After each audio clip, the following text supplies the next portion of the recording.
Rais wa Jamhuri ya Muungano wa Tanzania Dr. Samia Suluhu Hassan ametoa maelekezo kwa vyombo vya ulinzi na usalama hususan ofisi ya DPP kuchuja makosa ya vijana walioshtakiwa kwa makosa ya uhaini kufuatia maandamano ya Oktoba 29 mwaka 2025 na kwa wale waliofanya makosa kwa kufuata mkumbo waachiwe huru. Akihutubia bunge leo Novemba 14, 2025, Dr. Samia amesema kuna wakati vijana hufuata mkumbo wa uhalifu kwa ushabiki.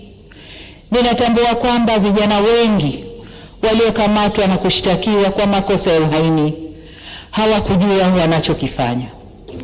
Nikiwa mama na mlezi wa taifa hili, ninavielekeza vyombo vya sheria na hasa ofisi ya mkurugenzi wa mashtaka kuangalia kiwango cha makosa yaliyofanywa na vijana wetu.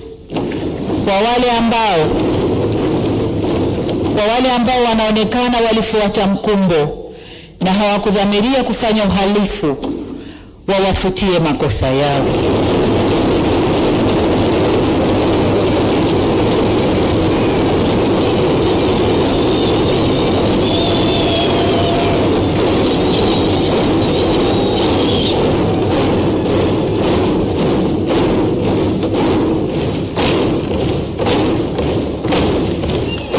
Asante waheshimiwa wabunge, nashukuru.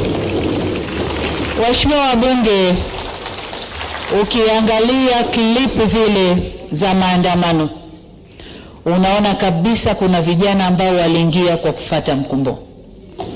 Wanaimba kwa kufuata ushabiki. Hawakuwa wanajua wanalolifanya. Kwa hiyo kama mlezi, kama mama, ndio maana naelekeza vyombo vya ulinzi na usalama hasa ofisi ya DPP kuchuja viwango vya makosa, na kwa wale waliofuata mkumbo basi waseme nao kisha wawaachie waende kwa wazazi wao.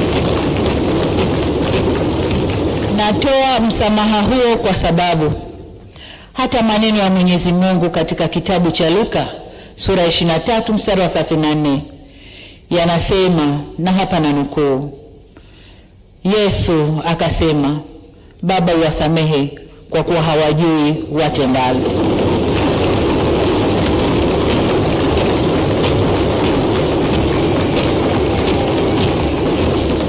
Ndugu zangu wa Tanzania, tujifunze kutokana na mapito yetu.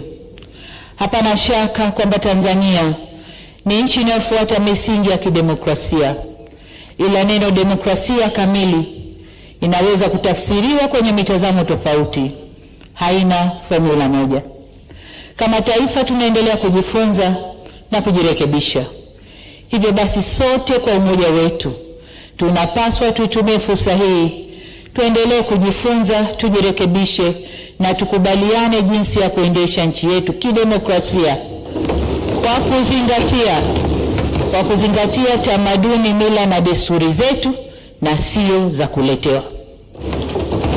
Kama tulivyoagizwa na ilani ya Chama cha Mapinduzi ya kipindi cha miaka 5 mwaka huu 2025 mpaka 30, moja ya hatua itakayotufikisha kwenye maelewano hayo ni marekebisho ya katiba yetu. Serikali imeahidi kuanza kulifanyia kazi suala la mabadiliko ya katiba ndani ya siku 100 za muhula wa pili wa awamu ya 6 kwa kuanza na tume ya usuluhishi na maelewano. Maisha ndani ya Dodoma kwa sasa yamerahisishwa na 5G Hotel. Hoteli ya kisasa yenye vyumba vikubwa na vyenye mazingira tulivu na salama kwa muda wote. Breakfast ya bure, huduma ya chakula na vinywaji, DSTV, Azam TV na free wifi. Lingine kubwa ni kwamba njoo na gari lako, kwani parking ni ya kutosha. Tunapatikana Dodoma Kisasa karibu na Alberto Pub. Kwa maelezo au mawasiliano zaidi piga simu namba 0794120002 ama 0715693006 au tembelea mitandao yetu ya kijamii kote tukisomeka kama 5G Hotel.